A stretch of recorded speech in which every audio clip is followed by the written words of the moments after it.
Malkajgiri parliament సభ్యులు ఈటల రాజేందర్ పార్లమెంట్లో రహదారుల నిర్మాణాలపై మాట్లాడుతూ, తెలంగాణ రాష్ట్రంలో 1947 నుండి 2004 లోపు ఎన్ని కిలోమీటర్ల నేషనల్ హైవేలు నిర్మాణం అయ్యాయో.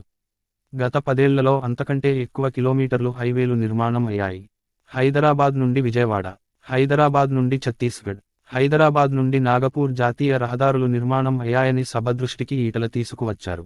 కానీ హైదరాబాద్ సిటీ లోపల ట్రాఫిక్ పెరిగిపోవడం వల్ల రోడ్డు ప్రమాదాలు పెరిగాయి.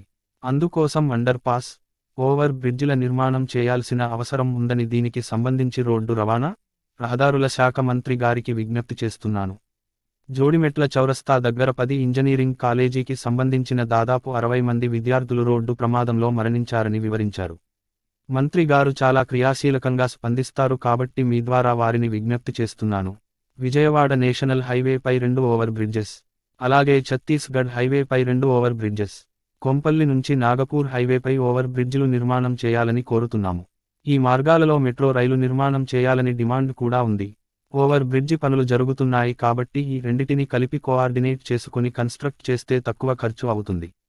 కాబట్టి దీన్ని పరిశీలించాలని మంత్రి నితిన్ గడ్కరీని పార్లమెంట్లో కోరారు.